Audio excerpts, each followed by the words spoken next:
All right, well, let's get started. So welcome everybody. We've got 112 participants so far, and that number keeps going up. It's really great to see you all. Welcome to DSA Labor's quarterly membership meeting, which we have made into something a little bit bigger for this big talk that we've got today. So my name is Sean Orr. I go by he, him. I am a member of Chicago DSA, and I am a UPS Teamster. I drive a package car truck, and I'm a member of Local 705 here in Chicago. I'm also an elected shop steward, and I am a member of the DSA Labor Steering Committee. So to get the meeting started off, we have a great meeting for you all today. A really great call, great panelists, and we're going to have a lot of good discussions and big next steps as an organization. Before we get that started, we just want to review the meeting guidelines. Our community guidelines, our community agreements for DSA Labor will drop in the chat for those to see. The goal of these calls is to support workers. We are here to support workers, not to direct them. So please, keep that in mind with any comments and stuff like that. And as a reminder of what this space is a space of solidarity and of building a movement together. These meetings are open to all, so treat this as a public meeting and discuss things as you would at any public in-person meeting. We are all comrades in this space. We're all working together. Let's assume good faith with each other, regardless of any disagreements that we might have around tactics or strategy as an organization. Also, encourage yourself and others to maintain a positive attitude and honor the work of others. We have a lot of great comrades in this organization who do very great work. And we have some phenomenal speakers today. I'm really excited to hear everybody's thoughts. Be mindful of time when speaking. We have a very packed agenda. If you do not feel like you're going to get a chance to say anything, please drop a comment in the chat. We will have a DSA discussion forum line open. We'll also drop a link for that as well.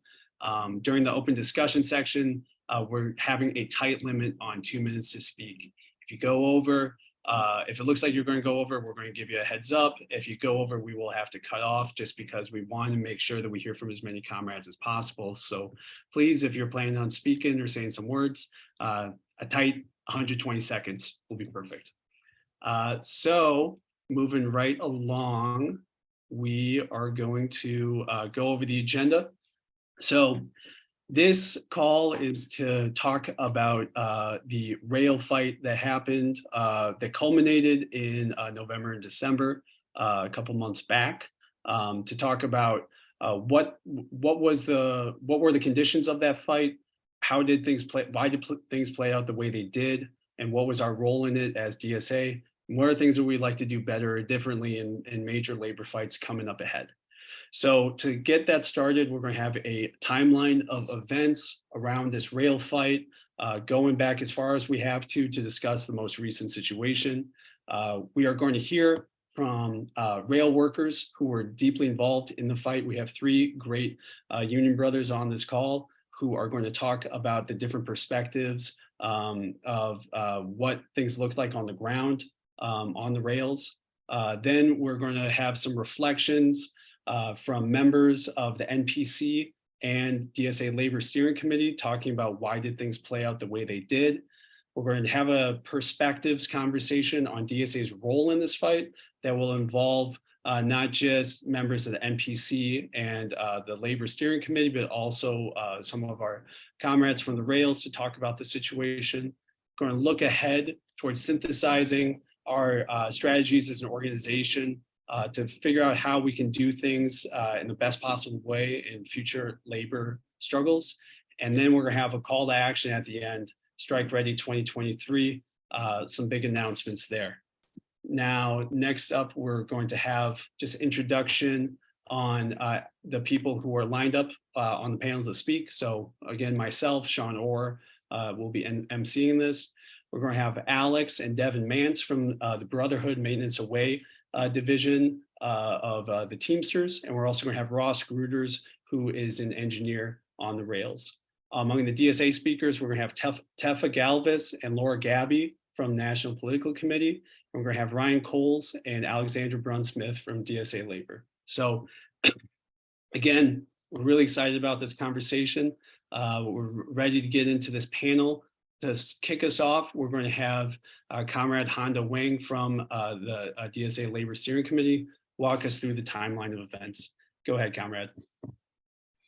Thank you so much. I apologize in advance for a bit of the background noise as I'm in a coffee shop, but the steering committee of DSA Labor thought it'd be helpful to provide everyone sort of the context of the situation, because although a lot of us became aware of the details of the fight on the railways, the RLA, and the fight in Congress towards the end of November last year, this has been going on for a little bit longer than just that single week. So to start us off, I think it would be good to have an understanding of the lay of the land in terms of the contract fight itself. So most of the Class 1 railroads, as in the companies, they bargain together through the National Carriers Conference Committee. And on the union side, things are a little bit more divided. There are 13 unions representing the various rail crafts, and at least in this situation, they're primarily split into two coalitions that bargain separately with the rail carriers themselves. Larger is the Coordinated Bargaining Coalition, which is made up of 11 unions. And so the smaller coalition is two unions, the BMWE and the Smart Mechanical Division, or Smart MD. Jurisdiction and union politics can be messy. BMWE and BLET, or the engineers, they're both Teamster affiliates, but they bargain separately. And it's the same for Smart's two affiliates, which is Smart MD and Smart TD. So it's not exactly straight cut in terms of how the unions are representing the workers and how they are bargaining with the carriers, and also how they're liaising with Congress and the elected officials. Go on to the next slide. Bargaining started back all the way in 2019 when the contracts came up for amendments. Something to keep in mind is that rail contracts do not expire, so workers were still continuing to work under the old contract. This is something that may be very familiar with other public sector workers like myself. But things weren't exactly popping off back then because, remember, it was still the Trump administration, not particularly friendly to labor. And with the election of Joe Biden, I think the unions themselves saw a little bit of a different opening in terms of the political situation for themselves. So we can move on to the next slide.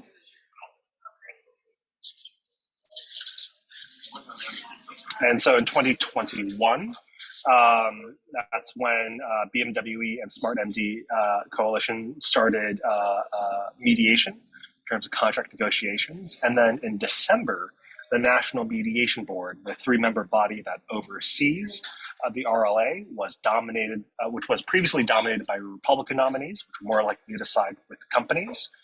But then the Senate confirmed Biden's pick of Deirdre Hamilton, creating a 2-1 majority of Democratic appointees, which then led us to 2022. Next slide. And which is when the Coordinated Bargaining Coalition requested mediation. In February 2022, bargaining was then declared an impasse, and they called for the creation of a presidential emergency board. President Biden has the power to create a PEB once mediation is exhausted, and if either side refuses binding arbitration. So the PEB would have 30 days to issue a recommendation, followed by a 30-day cooling off period. And then at the end of this period, a strike or lockout could take place, or Congress could step in. And I'm sure the workers will go into more of this in the next section. So next slide. In August, the PEB then issued its recommendations, and then the Labor Secretary, Marty Walsh, and others acted as intermediaries to bring both the companies and the unions together to broker some additions to that initial package recommended by the PEB. The BMWE, which is the third largest union, was not subject to these agreements since they reached their own tentative agreement with the carriers. We can then move on to September of 2022. So on the 15th of September, Marty Walsh announced that there was a tentative agreement between the unions as well as the companies. The press reports initially made it sound like the deal would create sick days for rail workers, but once the actual language came out, what was created turned out to be something much less than that. It was, very circumscribed, unpaid time off for routine medical appointments, only on a Tuesday, Wednesday, or Thursday, with 30 days notice, plus no attendance penalties for if you became hospitalized or needed surgery, which on face, many of us deemed very absurd once we heard those details. And according to Smart TD internal polling at the time, about 78% of members thought that the union should reject the PEB and then potentially strike. And then ultimately, they would have to let Congress decide the national rail contract in that context. By the time we reached October of 2022, on the 10th, BMW announced that its members rejected the tentative agreement by 56%. And this is one of the larger unions with about 23,900 members, had about half participation in the vote, and so about 6,650 voted against the TA, while 5,100 voted to approve the TA. Not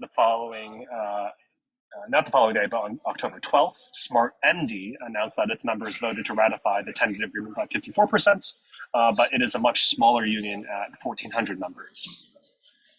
And then moving into November, on the 21st, BILA announced that its members voted to ratify the tentative agreements by 53%. It is 57,000 members. We did not get any detail on participation in the vote. And then Smart TD announced sort of a split in terms of its membership. So its train and engine service members voted to reject the TA by, I believe, about 50.87%, while 62.48% of the Yardmaster members voted to ratify. And so Smart TD covers around 28,000 members. We don't quite know what that split is in terms of the membership. And so after this period, on the 28th of November, Biden announced the intention to impose the contract brokered by the Labor Secretary in September by Congress, quote, without modification or delay. This prompted an immediate response by Senator Bernie Sanders, who led his colleagues in Congress by responding that any legislation averting the strike has to guarantee sick leave for workers. And then this was also followed by Nancy Pelosi in the House, announcing that the House would vote on legislation averting the rail strike in the same week, which is well before the actual deadline, quote, with no poison pills or changes to the negotiated terms, and then send it to the Senate. The following day, on November 29th, move on to the next slide. This was sort of the scramble period where everyone was trying to negotiate everything. Liz Schuler, who's president of the AFL-CIO, held a call with state and local federation leadership to sort of push this rail deal in Congress. It was allegedly, she said, quote, there's a lot of focus on what's not in the agreement and not enough focus on what is. Bottom line, it is a good contract. And at the same time, the rail unions were in active negotiations with Congress trying to get paid sick leave days. Progressive Democrats threatened to block the rail agreement altogether if Nancy Pelosi and Chuck Schumer didn't hold a vote on extra sick leave. And at the same time, some GOP senators like Marco Rubio, John Cornyn, and Ted Cruz voiced their support for a sick leave measure, indicating that there was some possibility it could overcome the filibuster in the Senate. And so last-minute maneuvering by Nancy Pelosi forces those progressive House members to vote on imposing the contract first before being able to vote on the sick leave measure for rail workers, which would then be sent to the Senate as two separate measures rather than a single amended bill. And so then the following day, on November 30th, 2022, this is happening at a rapid clip, the House votes 290 to 137 to impose the rail contract on the workers.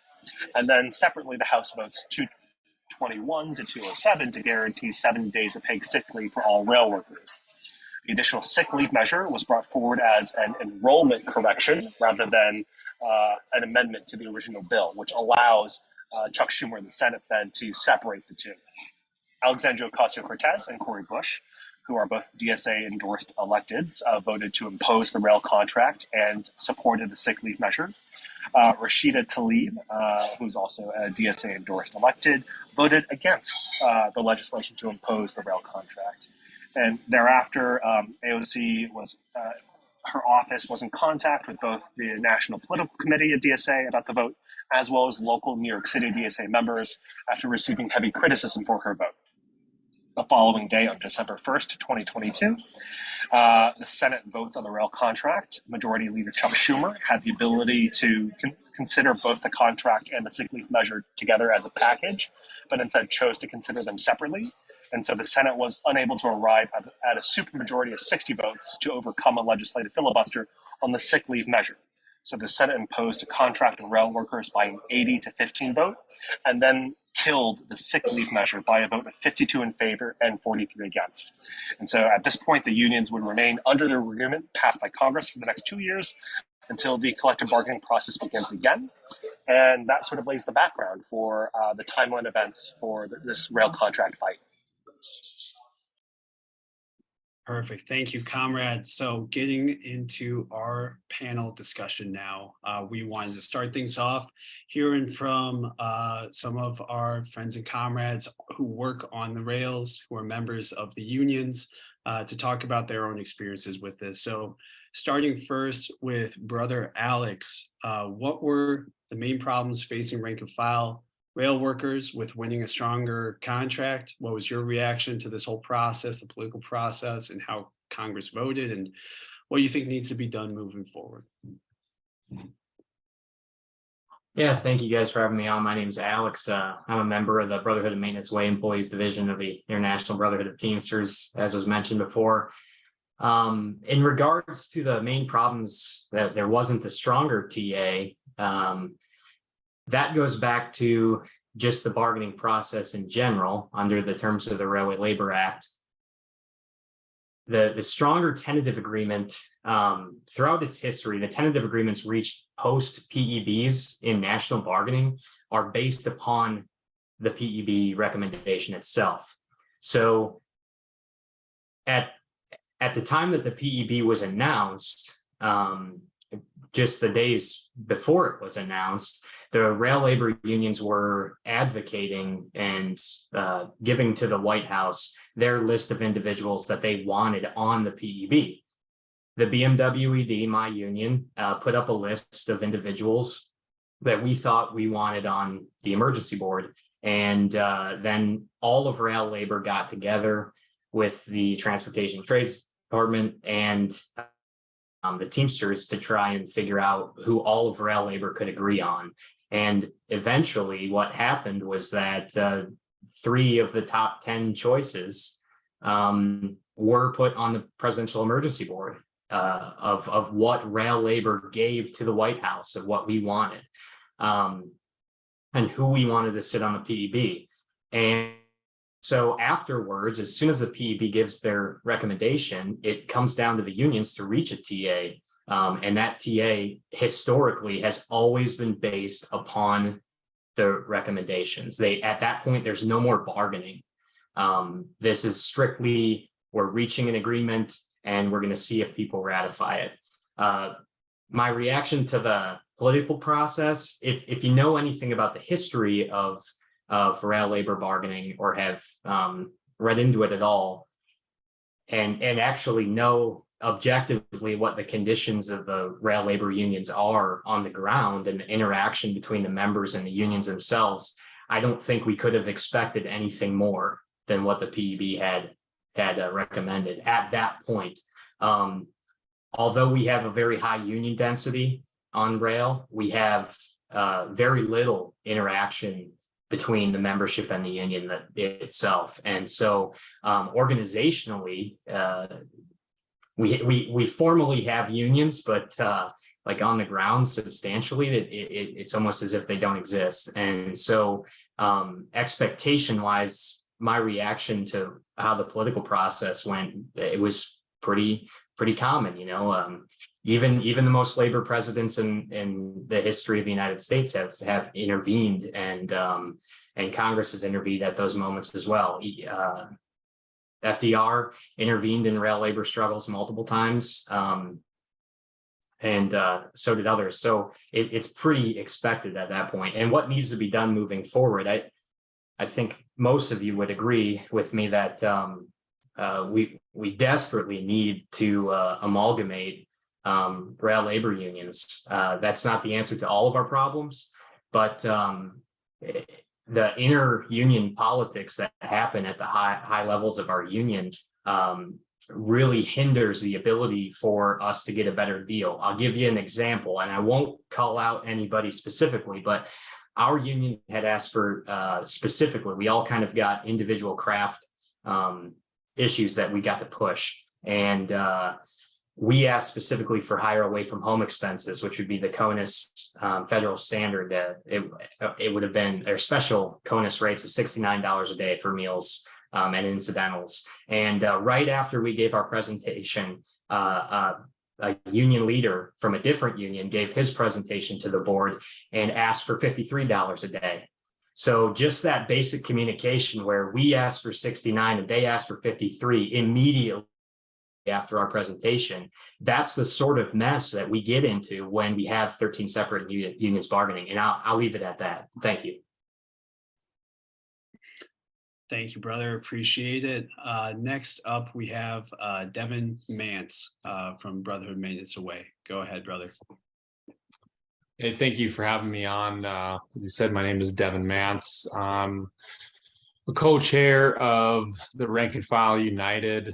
We are a reform caucus within the BMWED. We started it because we saw that there needs to be some reform, some changes, and we want to give rank and file members a voice. And so that's what we're looking to do. And we're trying to educate people as well and doing all that good stuff. So anyways, about this specifically, I was actually involved with some of this. I'm also the North Dakota Legislative Director of the Brotherhood of Maintenance Away. So I was able to actually go to DC and do some lobbying. It was a lot of fun. It was really interesting how much people didn't know what was going on, but were ready to intervene so quickly. But it was good. We got a lot done while we were out there. There were about 25 of us that were out there lobbying at the time. That were pulled in from around the country. And this was a couple of weeks before when Biden came out and said, you know, this is what we're doing. And so we actually got a lot of good information back, a lot of good feedback. A lot of people think that, you know, we were going into this like we were expecting to lose. We were just going down and we were wasting our time. But I disagree with that. I mean, I was there, and I know a few others that are probably on this call that were there as well. And they talked to the members of Congress. I mean, Republicans were, you know, they were harder, but they were actually listening. They were hearing us out. They were sympathetic to the issues. They also, you know, I live in North Dakota. We're a big ag state, ag and energy state, and you know, they're having problems moving products because of these railroads. So they're kind of against the railroads to a certain extent. Obviously, you know, they're also taking political donations from them. So, you know, there's only so much you can say to that. But you know, I was involved with all this as well, and the fact that, you know, I was talking with Cori Bush's office. I was talking with you know, Jamal Bowman's office and these other progressives. And I helped push that on the House side of things. And so I was right in there with them. You know, I was discussing it with them right after Biden came out and said, we don't have we're not gonna pass this. We're just gonna, you know, pass whatever you guys had done. And so what my piece of this whole thing is that I think that our rank and file members, we do need to have a stronger presence, right? We have 23,000, but I mean, overall, rail labor, we have over 100,000 members, and we have a lot of other organizations and a lot of other groups like yourselves that are, you know, willing to pitch in and saying, hey, you know, like, this is a fight that we're all willing to fight for it. And it's been pretty cool to see. But a problem is a lot of our members are big time conservatives as well. And they're voting in some of these people who are voting against us. And that's just the truth. I work with a lot of them every single day. And so, we're our own worst enemy sometimes. We are.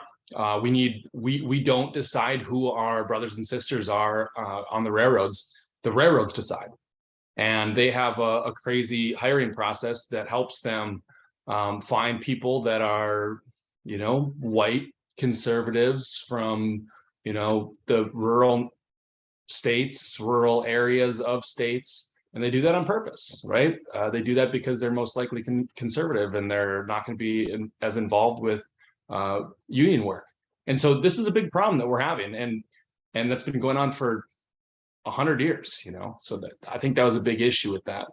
What I think needs to be done going forward is, I think that we need to, we need to get more members to apply for the railroads, apply for these industrial positions where the point of production's at, on the railroads, in UPS, in mining, all these different production companies. I think that that's really important because that's what really controls labor and can control the capitalist.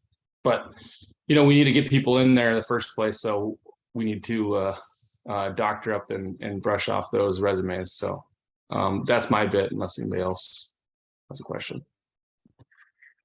Oh, that was great. Great, brother. Appreciate you a lot for that. Last but absolutely not least is my dear comrade Ross Gruters from the BLET and RWU. Go ahead, Ross. Thanks, Sean. My name is Ross Gruters. I use they, them pronouns. As Sean said, I am with Railroad Workers United and have served as co-chair there for over 6 years now. I'm also a member of the Brotherhood of Locomotive Engineers and Trainmen. As a locomotive engineer, I've worked for the railroad about 20 years now. Honda did a good job of laying out the contract struggle. Very sobering. It was a little hard to watch. And one of the things that occurred to me is throughout that 3-year process, what we started bargaining and what we ended up with, the railroads in those 3 years were not the same railroads that we were making demands of in the very beginning of the negotiation process. So that process draws out way too long. And throughout that process, the rank and file is not involved. There are, in my union, 3 to 4 layers removed from rank and file members in the bargaining process, and there's very little communication happening. And then when it came time to really throw down, none of the organizing that you would typically think of for a contract campaign was done. The vision just isn't there. Rail labor leadership, I think in all unions, but mine certainly, put their eggs in the Joe Biden basket and expected him to bring home the bacon, and it just didn't happen. We need leadership, and I think that showed right after the contract vote. We saw a challenge to our union president, and Eddie Hall was elected as the BLET president, completely unheard of, I think, and came out of nowhere to win that. And I think that was an indictment on what leadership had done in the contract fight. And then, as my other brothers in the BMWED shared, we need true unity. We need to come together as one industrial union and bargain as one industrial union.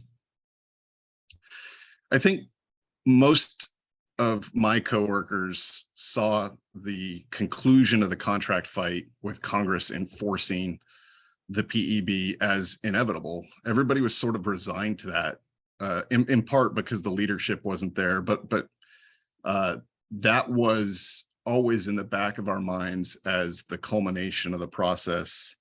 I think the new wrinkle was when the BMWED and others started to raise up the issue of 7 days paid sick leave and really get that on the national radar. And others like Railroad Workers United came together and really started to tell our story in the press and get it out there and have that influence to be able to even get the vote. It can't be understated how historic that vote in Congress was. I think Alex would know better than I, but I don't think, at least as far as I know of, in a rail PEB, there's never been additions above and beyond what the PEB has ruled. And so that was very historic. And then it was also an educational moment and a chance to radicalize my coworkers. When you explain to them that the Senate passed paid sick leave 52 to 43, usually the team with the most points wins.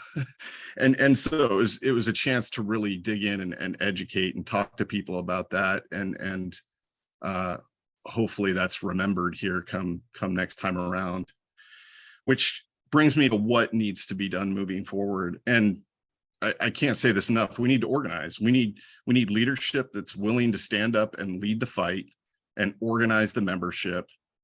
We need to have an inside-outside strategy with a unity among the crafts, and we need to go on the offensive. And that's one thing that Railroad Workers United started to do when we formed a media committee to take our message to the public.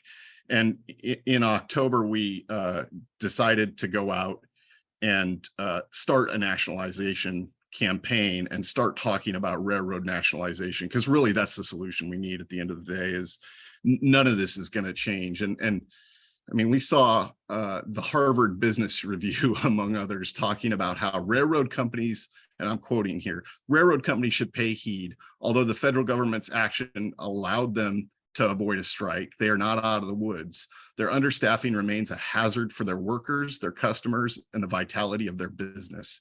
It is high time that they recognize that their obsession with efficiency and low costs is exacting a high price. And we saw that this week in Ohio with a catastrophic train accident. And it's not a matter of if, but when and where those kinds of events are going to occur. And that's not going to change until we take back this critical piece of infrastructure. Thank you, Ross, and the other panelists from the rail unions. Next, we are going to turn this over to members of the DSA National Political Committee and National Labor Commission. So this is going to be a reflection on why did it happen like this? Why did things happen the way that they did? Here we want to discuss this specificity of the Railway Labor Act. We want to discuss why congressional representatives voted the way that they did, including people who are members of DSA. We want to discuss why workers did not go out on Wildcat, and what was our impact as DSA in this fight. So to get it started, we are going to hear first from Alex Brunn-Smith, who is a member of the National Labor Commission. Go ahead, Alex. Hi, everyone. I'm really honored to be on this call today with some great comrades working on the rails. So I really appreciate it. First, I just wanted to ground the conversation in the fact that this rail struggle happened in the context of the Railway Labor Act, not the National Labor Relations Act. The RLA was specifically enacted in the early 20th century to strike break workers who are demanding public ownership of the rails after World War I. And I just want to shout out all the rail workers like Ross working on public ownership of the rails today as being a continuation of that historic struggle. It's notoriously difficult to unionize under the RLA, which is why the Teamsters have fought for decades to get FedEx Express switched from being under the RLA jurisdiction to being under the NLRA jurisdiction. For example, under the RLA, workers have to unionize on a system-wide basis rather than shop by shop, like they can under the NLRA. Plus, they need a majority vote among all members of the bargaining unit, not just a majority of those voting in the election.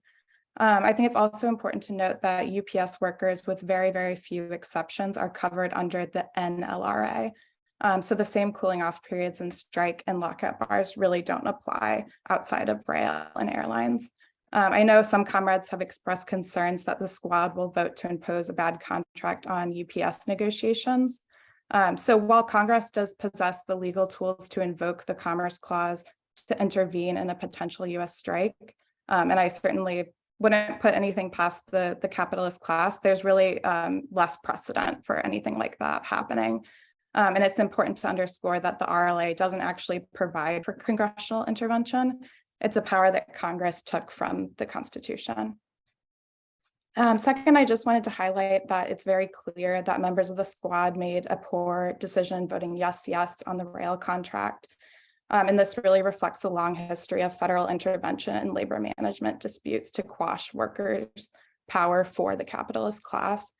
I just wanted to note, though, that what we've heard from our electeds is that they were speaking with rail workers, union leaders, and following Bernie's lead and making the vote they did, specifically to try to get the extra paid sick days that the rail workers were just talking about. And they believed they had the votes in the Senate to pass that. Obviously, they were operating off of incorrect assumptions, but that was the impetus for their vote from what we've heard. So I just wanted to keep that in mind while certainly not condoning the actions of the electeds and voting the way they did. And finally, I just wanted to highlight the work of the Railroad Workers Union Caucus and the members of the reform movement in the rails and what they've been pushing. I'm a member of our Reform Caucus and the United Auto Workers myself, and I'm just like really sympathetic to their struggle and how hard it is to not only fight, the capitalist bosses, but also fight for reforms in your own union. It's clear that many of the rail unions' leadership were absolutely not transparent with the members about the details of the TAs.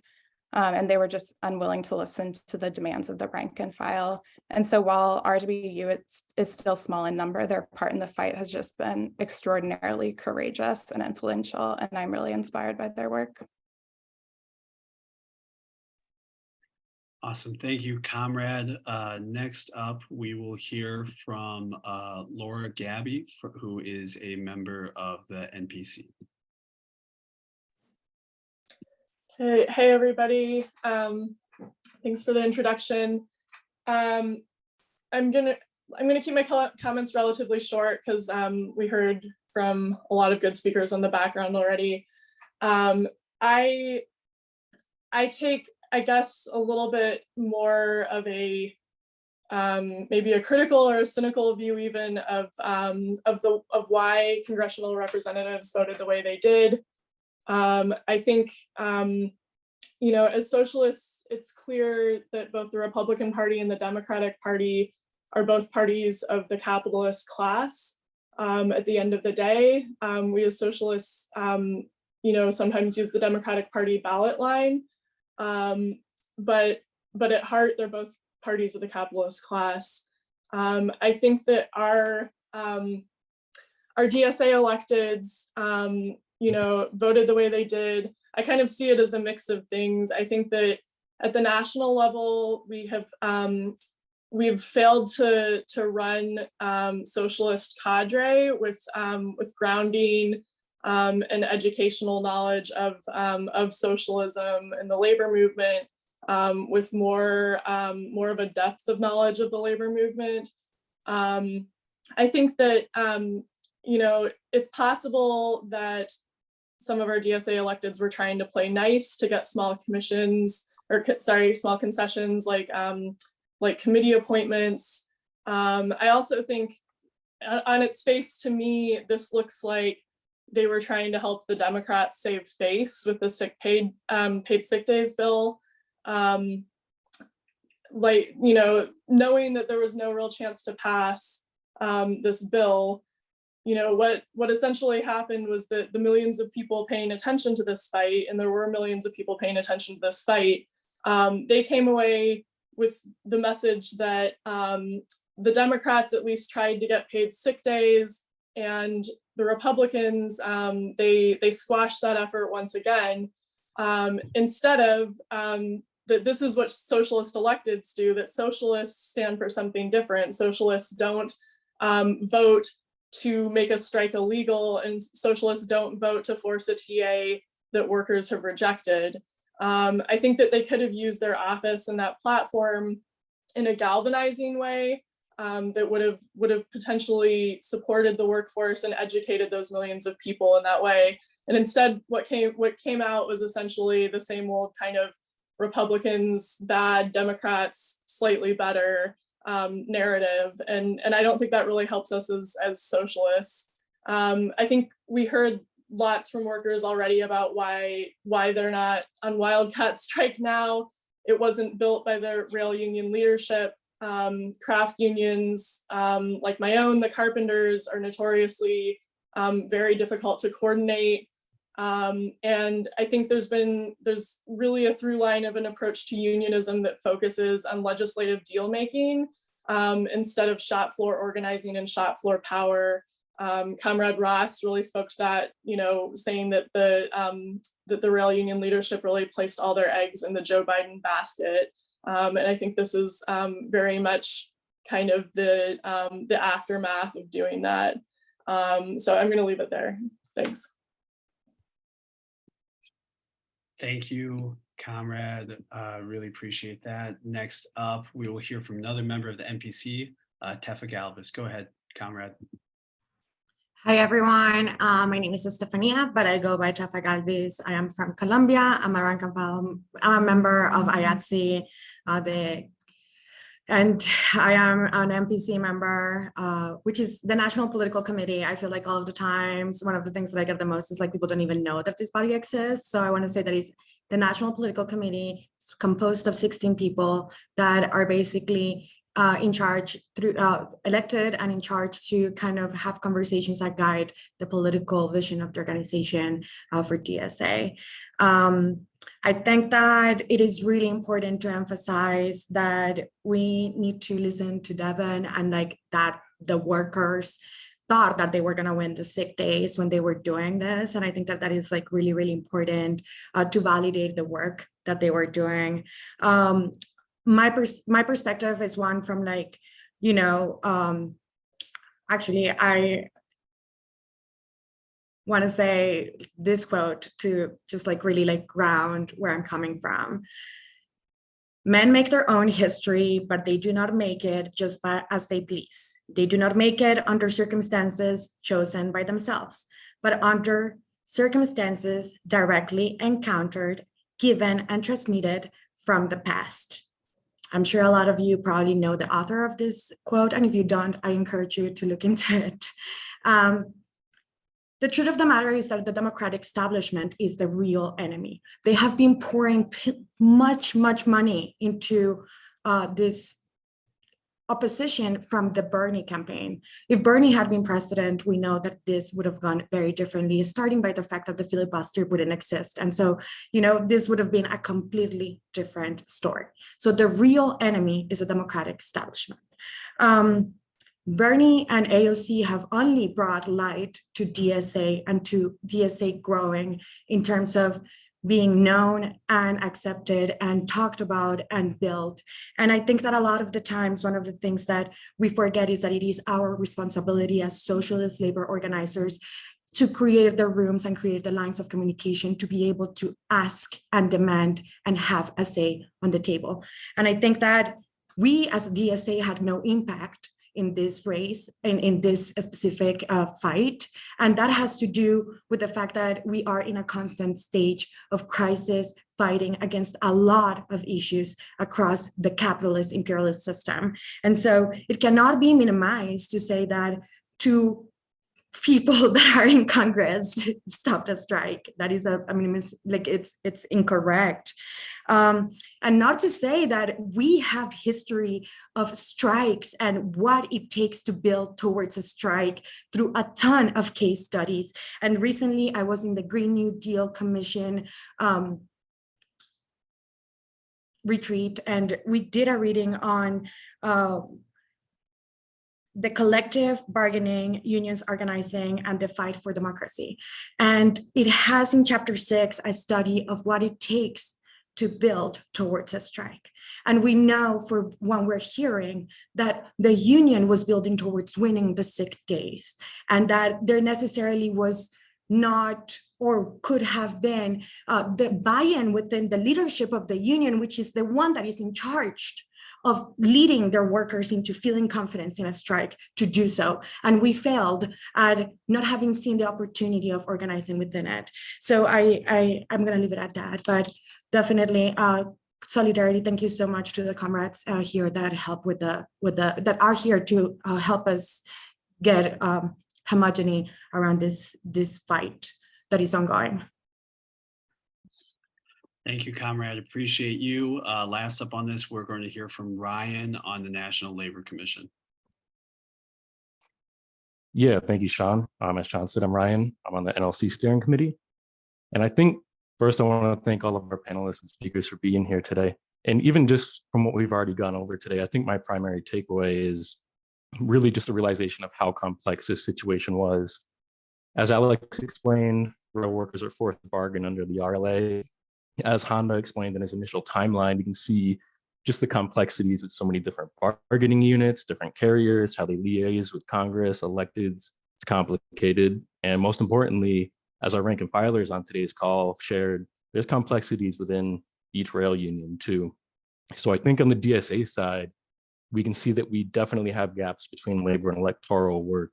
As Comrade Laura explained, I think this was a huge missed opportunity as far as drawing out the contradictions and antagonisms that we as socialists see in the capitalist system. But I think in order to truly reflect on this, we need to recognize the complexities in which we were operating. And frankly, I think we can see maybe why our electeds voted the way they did, even if we don't agree with it, if we don't support it. I mean, I don't. That was a bad vote. The yeses were, that was painful. That was hard to see. But I think reflecting on that, I understand that I think they were coming from a place where they were reaching out to their connections within labor, which might have been local leadership, that sort of thing too, when they should have been speaking to the rank and file. And so I think why it got like this is because what we need to do is develop closer ties between labor and electoral work, so that way our electeds are truly representative of the rank and file. And so I think, as our rail worker comrades mentioned at the beginning of the call too, underlying is the need to build organized rank and file power in the rail unions. So I think, yeah, those are just my takeaways from just kind of the overviews, just recognizing the nuance and complexity of it all. Thank you, comrade. So next up, we are going to hear from our full panel on perspectives on DSA's role. So in the spirit of buds, roses, and thorns, we want to think about what DSA did right and what we could have done differently with regard to the rail tentative agreement. We also want to clarify what we are doing and what we intend to do going forward. So first up, we are going to hear for 2 minutes from our comrade Ross Gruters on the BLE team. Go ahead, comrade. All right, thanks. Bat and lead off here. So this is a tough spot to be in, but here we go. Buds, I think we really did build something in DSA. There was definitely an education process that occurred. And I believe that if rail labor can get its act together, DSA is really poised to help in that struggle. We're just 23 months away from our next round of bargaining. So this is going to happen again. And I don't want to steal Sean's thunder, but under the Railway Labor Act, one of the things we have the power of is the power of secondary boycott. So we can be instrumental with our Teamsters brothers and sisters in the UPS struggle that likely will happen later this year. That's a bud, but I guess I don't know. We could call that a rose too. We started to see it bloom, so we just need to keep it growing and keep watering it. Thorns. Look, I can't disagree with anybody that has said that they're disappointed in DSA electeds in Congress. I am too, and we need alternatives outside of the Democratic Party, or we need to build a big enough caucus that it cannot be ignored. Definitely a thorn, but also, and shout out to everybody here. I've heard disagreeing opinions, but it's all being done very respectfully, I think this is a good venue for that debate and making sure that we're having a healthy discussion about how to move things forward. I've been really impressed by what I've seen here, but we also saw a lot of that play out in social media and places that it's not productive and was not helpful. And so anytime we can avoid that and have a more healthy, robust discussion in locations like that, like this, I think that's better. So that's about as thorny as I get. So, and I would just say that continue to involve the voices of railroad workers and listen to what we have to say. It can't be stated enough. Even though Congress ultimately did the wrong thing and the DSA caucus ultimately did the wrong thing, without any real teeth, it's hard for me to see it as strike breaking, because there was nothing there. There was no meat or nothing to back it up. So it's hard for me to not look inside of myself and my union and how we're going to organize that to make that happen next time. Thank you, comrade. Appreciate that. Next up, we are going to hear again from Ryan on the NLC. Go ahead, Ryan. Thanks, Sean. I'm back, y'all. Yeah, again, just to kind of underscore something I mentioned in the previous point, I think the underlying need is to build organized rank and file power in the rail unions.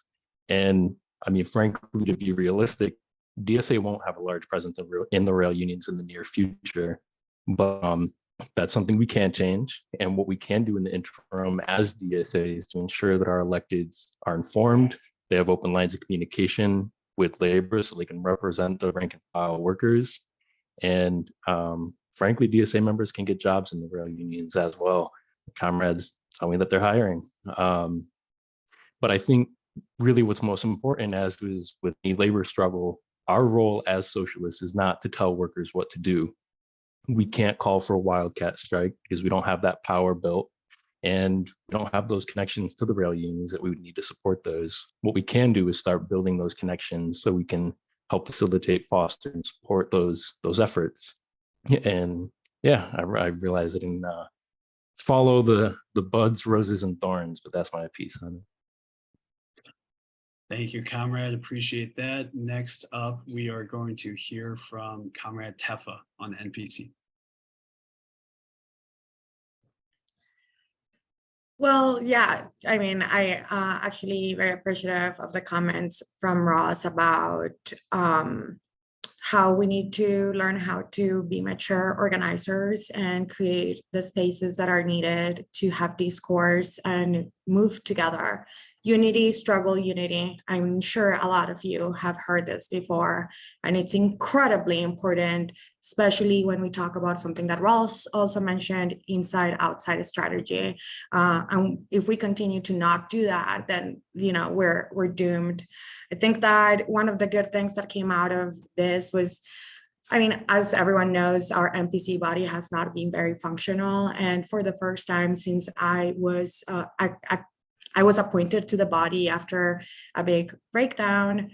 For the first time since I was appointed, this was the first time we worked together on something. And this really showed that when we work together and we talk to each other and we are willing to come to be the representatives of the multi-tendency organization that we are, we can do really cool and good stuff. It also brought a sense of urgency on the importance of figuring out how to bring our work into cognitive collaboration. And so not only between ourselves, but also externally to the people that are in positions of power that we want to wield power with, and that there is an emergency situation in the amount of rooms and communication lines that we need to start creating. And it started, as a matter of fact, as a direct response to this. We have started working on what does it look like to build power at the federal level with electeds. I think that the most important thing is, not the most important thing, all of the things are super important. But I think it is really, really important that we realize that we need to have come to the table with good intentions amongst each other. We need to come to the table without thinking that we know what other people are thinking, and be creative, curious, and build it together. Because the moment and time period and the circumstances in which we are at right now fighting are particular. And so it is important for us to move through that, to bring unity and solidarity in our organization. And I really hope that moving forward, we can continue to build some of that in places like this one. The biggest thorn is, that there was attacks and really aggressive and violent behavior at times from comrades to comrades. And I really hope that we constantly realize that being violent towards each other is just really not the pathway forward. And it's definitely not going to be the organization that railroad workers or workers of any shop floor are going to be wanting to work with. So it is our responsibility to behave in a way that people want to work with us. And these moments are the moments in which we can show that. Thank you, comrade. Next up, we are going to hear from Brother Alex on the from the BMWED. Go ahead, comrade. Yeah, just a few things to reiterate from other people. I think in terms of roses, I'm not a member of DSA. I was in the past, but in terms of roses, I think it was great to see public support that we received from both DSA and from other organizations. It's always nice to know that somebody's got our back. Our little craft union, we're pretty isolated, and most people, when they hear BMWED, they have no idea what it is, what we do, or anything. So it's nice to know that we have some sort of support. I think that was really good, and I appreciate the public display of support that the DSA had provided. In terms of buds, I think this provided a key moment where everybody had been engaged. Everybody within DSA has been engaged into the political process through the development over the last few years or decade or however. But with rail labor being a focus, it really provides the potential for a clear analysis of our economy and where the leverage and the pressure points are. And so I encourage to build upon that bud, just to continue to learn about the process and the history of our bargaining fights throughout history. There's a reason that the Railway Labor Act exists. As mentioned earlier, it exists primarily to prevent any work stoppage, whether it be from the rank and file or from management. And it has done a successful job at that through its history. And we operate within those auspices. So we need to understand how it works in every intricate detail. And so that education of how things work, that's what I think should be the bud of what we're doing is moving that forward. And that gets me to the thorns. I think that there was, I don't want to say blind support, but it is a very intricate and detailed process, and we need to know the ins and outs before we necessarily speak on things. And so I'm sure a lot of you would agree with me. I think DSA Twitter is kind of a cesspool at times. And the perfect point that Tefa had made was that that public facing debate in some cases that happens is not going to get rail workers to be like, yeah, I want to sit down and talk to these people. Look, I mean, it's not easy to go into a workplace where you know that most of the people don't agree with you politically, but you have to do it. I mean, that's where organizing takes place. And that's when I got into the BMWED and I started working in a gang and working in section houses. That's what you have to do. You have to navigate those waters in a way that you can bring people onto your side. And so I think that that's part of the thorns, and a couple of other ones that I want to mention just really briefly is that moving forward, we really need a practical education of the workforce. And I think DSA and other allies can play a role in that, provided that they do it strategically and cautiously. I think that what was showcased was that a lot of rank and filers did not, in our unions, being honestly, like our rank and filers didn't really know what was going on, the precedent of history, et cetera. Their expectations were out of the water. There was a rail labor leader when we were leaving the PEB in DC. We were leaving the room and going into a breakout room, and he looked at me and said, you know, Alex, this isn't a third of what I want, but I still think we should vote for it.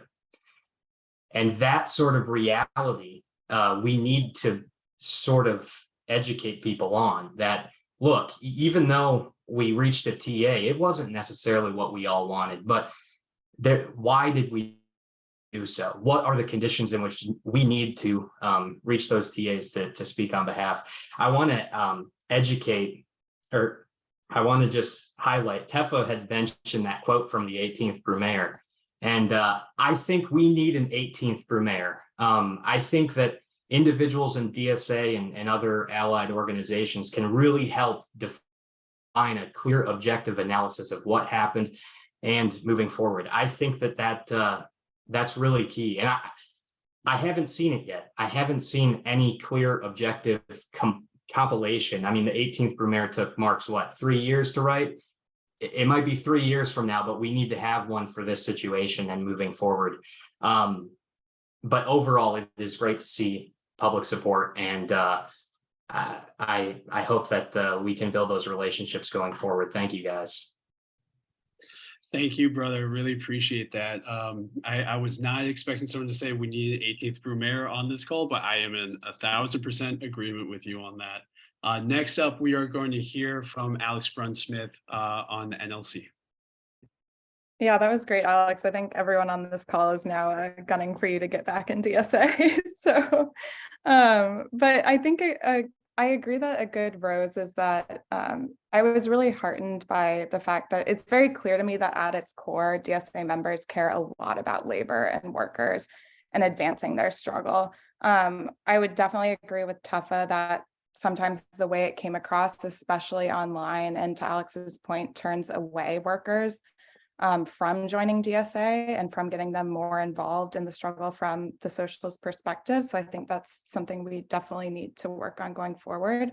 But I think having spaces like we're doing now to discuss internally how we could have done better, what we did wrong, is really, really important first step for that. And so I just really appreciate everyone on here giving their perspective and how they think that we need to move forward. And I think that especially going into 2023 with the UPS negotiations, with Big Three auto negotiations, having this energy, having this fire to fight for workers and to, you know, be in the struggle is going to be really, really useful and is inspirational to me. I think an obvious thorn is that as DSA, we clearly have a lot of internal division and disagreement among each other, with especially our electoral and labor strategy and how we synthesize them, which we'll talk more about in the next section. But I think we have a lot of, given what we have right now with our electeds, we have a lot of education to do on labor and connect. I think that DSA has an opportunity to educate our members, educate our electeds on the struggles like the rail one. And then finally, I just want to highlight that I think another good thorn is to continue, as Ryan mentioned, encouraging members to take jobs on the rail, and especially getting them involved in the reform movement and the reform struggle to build up even stronger unions who are able to build towards a strike in the future. Because clearly it wasn't feasible this time around. But overall, I think I'm glad that we're having these conversations now, especially as we're going into 2023. Thank you, comrade. Appreciate you. Next up, we will hear from Laura Gabby on the NPC. Hi, I'm going to start with thorns. I already went into the thorn of our DSA electeds, and how they voted, and it being a real missed opportunity and something that communicated the wrong thing about what socialism is. Another thorn, I would say, is that a lot of people have mentioned, but very little presence of DSA members in rail unions. It's a section of the working class that we have little overlap with. It speaks to the need to have a serious effort at the rank and file strategy in DSA, to recruit rail workers to DSA, for DSA to be the rail workers organization, like really take ownership of it in a real tangible way. I would say a bud is we have some great comrades in the NPC beginning to work on a federal socialist in office effort. However, this is really just being started and was like very much spurred by this conversation. The idea being to connect our federal socialists in office in a much greater way to the organization and have them working closely together and working as a block as much as possible as visible democratic socialists. And I would say some roses. We had a great railroad solidarity team come together. Some comrades really jumped into that work. It happened very rapidly in like October and November, and it, you know, in the future we would like to be set up further in advance, but I think there was some real promise with that. And another rose is where we do have DSA rail worker activists. They've been able to do really incredible things, I think, on the shop floor and in their unions. So even though we have not a lot of DSA rail workers, the ones that we do have built reform caucuses. We have somebody who got elected the president of his local and helped move the local into motion and really move the local to endorse a number of DSA priorities. So it seems like the possibilities are out there, and even with like a small number of people, they've been able to do a lot. It goes to show how much more could be done if there was actually more overlap. Thanks. Thank you, comrade. And then last but certainly not least, we will hear from Devin Mance. Go ahead, brother. Hey, so I'm just gonna run through this really fast because you guys said everything. Thanks for pushing me to the last. But you know, some of these buds that I see are, you know, we've already talked about it, but like applying for the railroad, like this is literally, the reason why they don't want us to strike is because we could shut down the country and parts of the world by doing it. Like, this is real. You want to talk about real power? That's real power. So if you want to really take action and do something, you know, let's stop writing resolutions and let's get out there and work hard. If you haven't read the book Dedication and Leadership, it's like the first part of the book is just wonderful because it talks about this and how you wake up in the morning and think about organizing. Like, this is how a lot of us think, but there's not enough of us on the railroad that think like that. And it's difficult to get some of these people to do it. But you know what's not difficult is to take over your local. If you take over your local, people like these guys don't even want these jobs. These local chairmen, we call them that, but they're like local stewards. You could take over local so easy, it's crazy. You know how much power you have then going to your system and your national level and start taking over these unions? Like, fuck the electives in Congress. We don't need them. But we can shut things down and take over these unions. That's the real, like, that's what we should be having. So that's what I see. Sorry, I kind of got off on a tangent there. Some roses that we got a lot of people listening, and really appreciative of that. All kinds of organizations pushing it out there. Even the news was actually kind of on our side this time, so that was kind of crazy. and to kind of like realize that we do have a lot of conservatives on the railroads. It is difficult to have conversations. You know, if you go up to them and say, hey, I'm a part of the DSA, like they're not going to listen to you. I'm just going to be honest with you. They're just not. Whenever they hear the word socialist, it's the end of the conversation. That's just the truth. And, you know, there's a lot of industrial unions that think this way as well, which is really unfortunate. You know, they don't have an open mind like that. But, you know, that being said, a lot of these conservatives got pushed just a tiny bit to the left by saying this, by like, you know, this voting and what happened. And so I think that we need to look at that as kind of a good thing, that they kind of saw a little bit, instead of just bashing on all these progressives that really pushed it through. And the only reason why we got the paid sick leave in there in the first place. We need to look at that as, yeah, it was kind of strike breaking, I understand, but it's also the union's fault. And the unions that everyone's sticking up for here are a bunch of conservatives that vote for these right wingers that, you know, are doing these drastic things to our everyday lives. The last thing I want to say is well, it was kind of a thorn. I kind of touched on a little bit there, but you know, these progressive Democrats, they were the only reason it got pushed in there. I was in the back door and listened to it, and I talked to a lot of Democrats as well who were. They were not going to put that paid sick leave in there. It was not to save face. I'll tell you that right now. I was there. I heard it. I heard them say they didn't want to shut down the country because the Republicans were going to use that to say, oh, look, Democrats shut down the country, blah, blah, blah, you know, fear mongering. That's what they were scared of. That's the reality.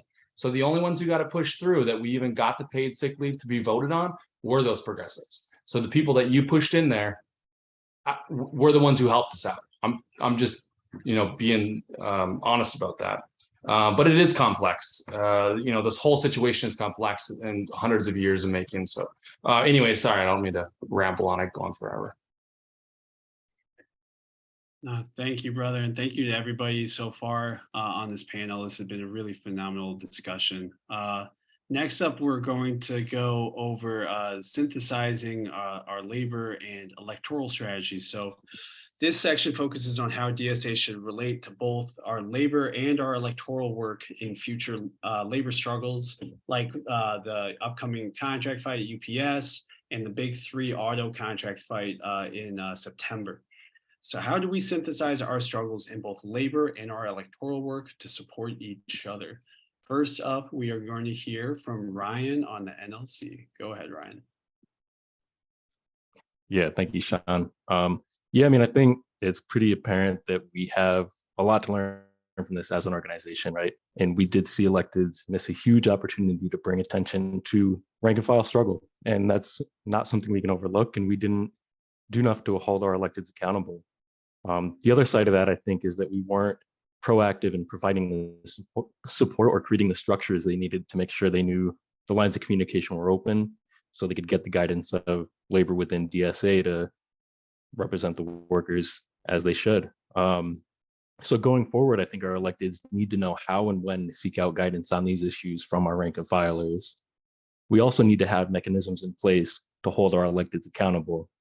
With our current electoral endorsement process, we lack that ability to hold any of our electeds accountable. So I think as we prepare for upcoming fights, we need to ensure that we do reflect on that and figure out what we need to build in to our organization and to our endorsement process to make sure that labor is moving lockstep with electoral and we're all in sync across the organization, because we have work to do. We're all fighting the same fight. We're all moving in the same direction together. It's going to take some trial and error, but I think if we can figure this out, we're going to be a force to reckon with. And I think that's what we're just starting to see right now. And I think that's why these conversations, they're difficult. Like, you know, we kind of dropped the ball. We fucked up a bit by not drawing out the antagonisms with our electeds in Congress in this case. But I think the fact that we're having these discussions shows that we are starting to build power. And it's maybe a small right now, but it's the start of something. And I think if we can be really honest with ourselves, candid with ourselves, and realize too that it's going to take a little bit of trial and error to figure this stuff out. But if we can bring our labor work and our electoral work closer together and develop our own political, representation outside of a wing of the Dems, then yeah, we're going to be a force to reckon with. And I think that's why these conflicts actually do indicate to me that we're moving in the right direction, because we're starting to build real power. Sometimes we'll get it wrong, but we're going to disagree with each other as an individual, as an organization. We're going to make mistakes, but if we can figure out how to overcome those mistakes and figure out how to keep building and moving forward together, then yeah, we're going to be a force to reckon with. Thank you, comrade. Appreciate you. Next up, we're going to hear from Laura from the NPC. Go ahead, Laura. Yeah, thank you to Ryan.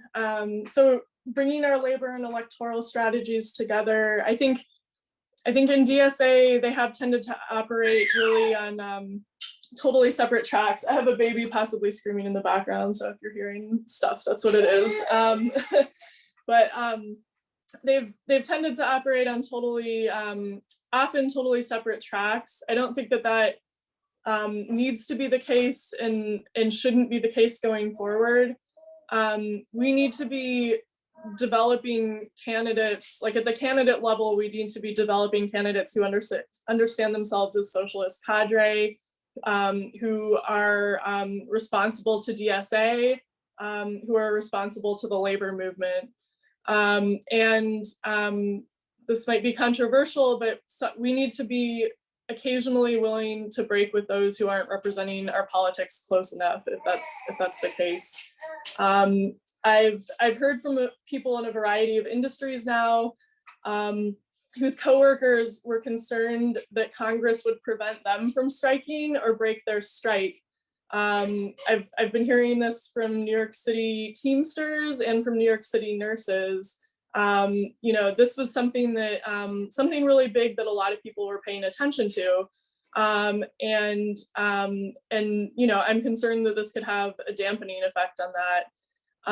We need to be taking an approach with our electeds that they think of themselves as organizers first and foremost, legislators second, which might seem counterintuitive. But knowing that we do not have state power, we're not close right now to holding state power. What we can do legislatively is fleetingly limited. We can get maybe small concessions here and there, but it's crumbs to what the working class deserves and what the working class, what we want the working class to win for themselves, for ourselves. So, I kind of went into before how I thought this was a missed opportunity to educate the public, possibly galvanize workers. We need to be working really closely with DSA electeds in advance when we know that there's a big contract expiration coming up, and set expectations well in advance. However, I don't think that this excuses their vote. I think that socialists in office should never vote to make a strike illegal. This to me is like our bread and butter, like one of the very baseline things of being a socialist. I think that being a socialist elected, it requires more than just showing up on a picket line, as critical as that is and as exciting as that can be sometimes. At the end of the day, any politician can show face at a picket line. And we might be seeing it more and more as we've popularized showing up on picket lines for electeds. It requires having a unified platform that our electeds stick to. It requires socialist education and our electeds acting accordingly. We can't afford to have socialist electeds making major decisions that undercut our labor organizing. Just to throw out an example, we had an unfortunate incident with a socialist elected in New York City who accepted money from a hospital CEO. And we recently had a nurses strike. One of the really important key nurse leaders, she knew this. She knew that this elected had accepted hospital CEO money, and was totally unwilling to have that elected, you know, in the room or at an event, and that's totally unacceptable. That defeats, and it was highly upsetting to some of our DSA nurses who've been, you know, who've been years on the shop floor working. It's not fair to our labor organizers to have that hard work undercut. We have the potential with the UPS contract campaign, which more, you know, I'm gonna let others get into, to model more what this should look like. But we need in order to be able to do this on multiple fronts, we're going to need more resources involved in DSA in this work. I'm gonna go ahead and end it there. Thanks. Thank you, comrade. Next up, we will hear from Tefa on the NPC. Go ahead, comrade. Yeah, I agree a lot with everything that has been said in terms of specifically expectations, setting expectations, and like also being realistic about the fact that DSA is a miniature of like the country, right? We're like a very small, like we're not even 100K members, right? And so like I think that as a labor principle, it's important to not eat more than we can chew off kind of situation. And I feel that a lot of the times there is so many expectations and so many like illusional like creations of like the things that should be happening. And we're forgetting about how much work it actually takes as organizers, especially like incoming organizers, you know, just like it is our job as like old school organizers. I'm not old school, but like I've been organizing for 10 years and I have organized for IATSE in Jacksonville, Florida, in a district that was a red district to turn it into a blue district with like Republicans.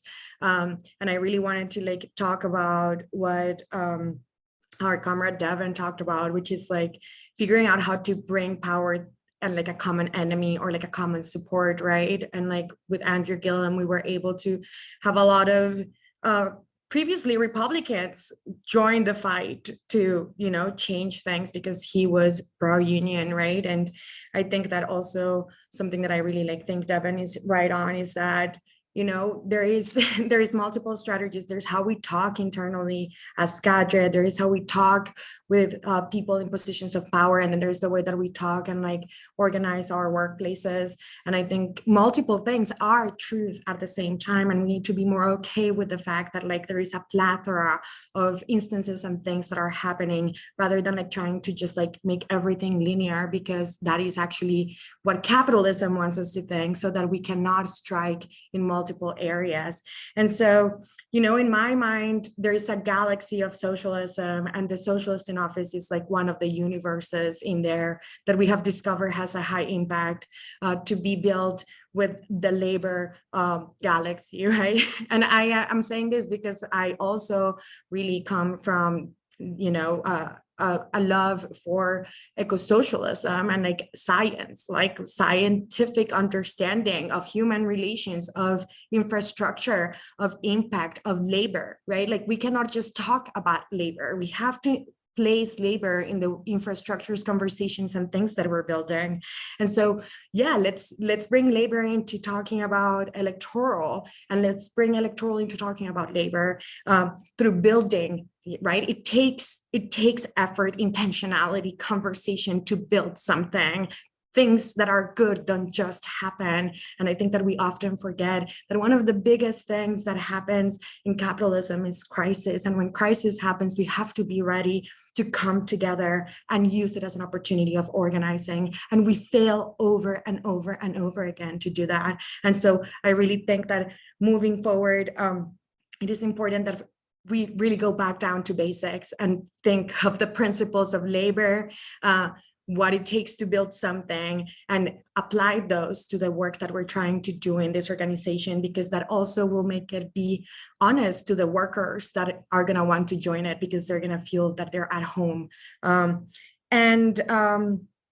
I also wanted to say that we need to start spotlighting forms of making people feel like they want to be part of the organization rather than the things that don't make them want to be part of the organization, right? And we need to come together onto those types of conclusions and like pull people together in like the small and the big wins, right? And then pull people together in the conversations that are needed when something does not go as we have expressed today.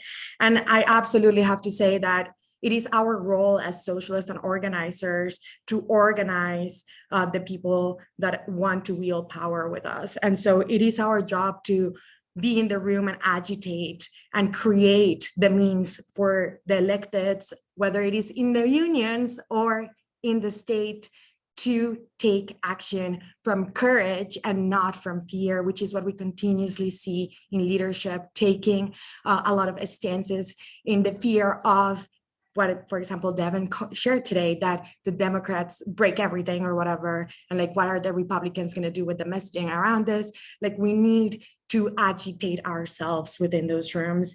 And so I just wanted to say that there is a world to win. And I mean, I think that I agree with everyone that has said that this is a really good step forward, and there's a lot of good things to move forward in our organization. And I'm looking forward to convention so that we can really bring some decision making and steps and like really good structure on how we're going to do that together as a national organization. Thank you, Comrade. And last but certainly not least, we will hear from Alex Brunsmith from the NLC. Go ahead, Comrade. Thanks. I'll keep it pretty short because I know we're running low on time. I want to give enough time for other folks to speak. I guess I first wanted to highlight, I think that Laura laid out the vision for our electoral strategy and DSA in a really articulate way that I would really agree with. In my view, I think a lot of the tensions that we're feeling in DSA, a lot of the arguments we're having kind of come from the fact that we're, in my view, at a crossroads right now, where I think the majority of us in DSA would agree that we need to get more electeds into office at every level of government who are true rank and file workers who come from the unions, who have a deep knowledge of labor struggle and know what it means to be in that struggle. And I think right now we obviously have people, especially on the federal level, who don't necessarily embody that vision. But I think on the other hand, we need to currently do the best we can to use the people that we have in office as a tool for advancing workers in their struggle. And so I think this kind of brings us to the fact that I think we need to act in DSA more proactively than reactively, like we have been doing, especially as been highlighted by the rail struggle, to make sure that electeds that we currently have in office know exactly how we expect them to act to embody our socialist visions and advance workers and unions. And I know Sean's going to talk a little bit about our plans for doing that in the future, but I think that that's a really important step to make sure that we have these open lines of communication to tell electeds beforehand, and then we can hold them accountable if they do not follow through with that. I think, yeah, at the end of the day, I think that we all know that this is the work of decades, unfortunately, and that this is going to take a long time to build up rank and file members in the rails and other unions who are willing to fight for better contracts. And I think that part of that, as I said earlier, is that we need to have these conversations like we are now to make sure that we can go into 2023 with a really strong, united front, demanding from electeds how we expect them to act, and mobilizing our comrades to get out to the picket lines, to make material benefits to workers, to keep fundraising for our solidarity fund, because I think the only way we really win a lot of these fights is if we act united and have all hands on deck going to one single purpose. So I'm really hopeful and feel good that our organization can grow from our divisions that have been clear from the rail struggle and come out even stronger. Awesome. Thank you, comrade, and thank you all the comrades on this great panel. This was an amazing discussion. Now we're going to open up to hear from some comrades who signed up on when they registered to attend the call to give a 2-minute statement or a question. Real quick point of process. If you are receiving a request to be a panelist, to be promoted to a panelist, please click that. Don't click out of that, because that's the way that we'll be able to get you onto this call to speak. So we have a list of comrades who will give a 2-minute statement. We are going to keep this tight because we have to have the call wrapped up in about 26 minutes. So stick to the 2 minutes. If folks go over, we are going to have to mute and move on to the next speaker, just so we can wrap up on time. So I will call on comrades in order here. So first up, we are going to hear from Comrade Paul Garver out in Boston. Go ahead, comrade. Thank you, Sean. I want to talk about a couple of roses. Boston DSA got the opportunity to be the first out in demonstrating against Biden signing the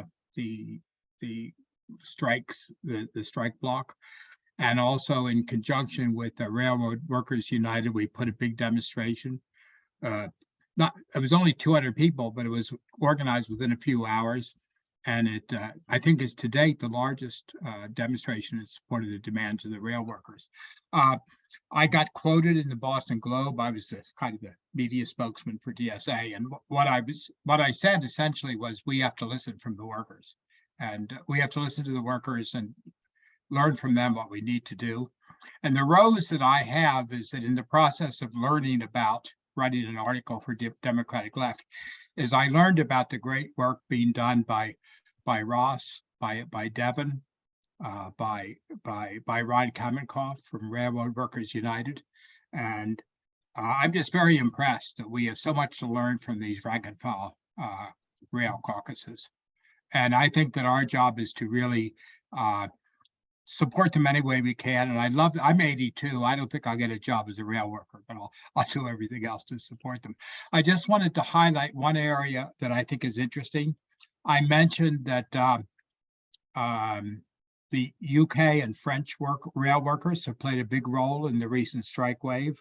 I think that's very interesting. And I think one thing we want to do is to connect up our rail rank and file caucus with some of the unions and rail unions in the UK and France. And I know Ron Kamenkoff and my comrade Frank M. Spock, DSA comrade, is also working on that. So yeah, so I'm just really happy. The big rose is meeting my comrades from and a new comrade, Alex. I don't know, but just to do that. The bud is that we can go forward in unity. It took us a little while to get our act together, but it's only 2 months since the events, and it looks like we're on a really good track right now. And I think that's the bud. Thanks. Thank you, comrade. Appreciate you. Next up, we have Sandy Eaton from Metro Boston DSA. Sandy, are you on the call? Sandy, going once, going twice. All right, well, we will keep it moving. Sandy, if you hop on, please shoot me a message and we can get you back on at the end. Next up, we will hear from Frank Emspak, Madison, Wisconsin DSA. Comrade, are you here?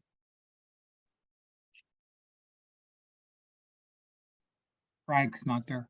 I think Frank couldn't make it. He had a last minute.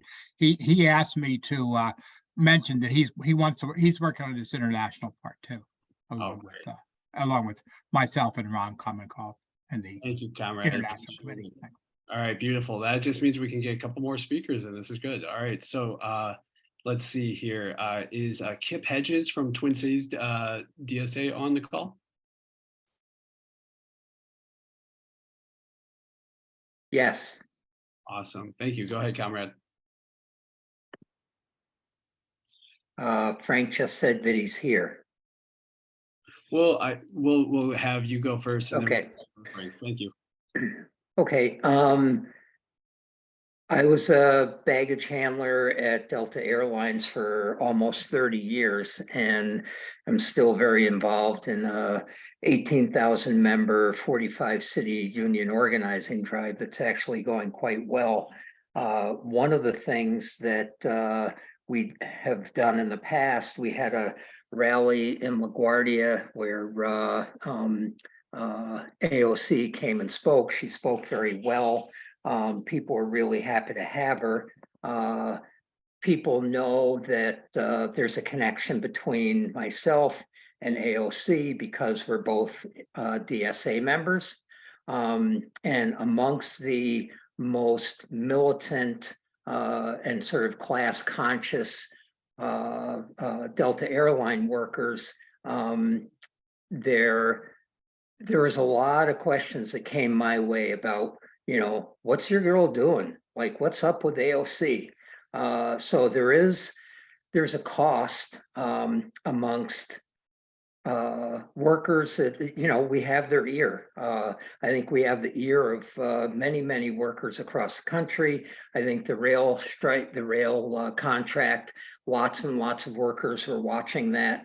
And I would imagine that there was some fallout in a negative direction towards DSA because of the squad's position on the rail contract. And I think we need to be cognizant of that when these kind of things happen, it has a real impact on this layer of workers that's moving into action, helping to lead.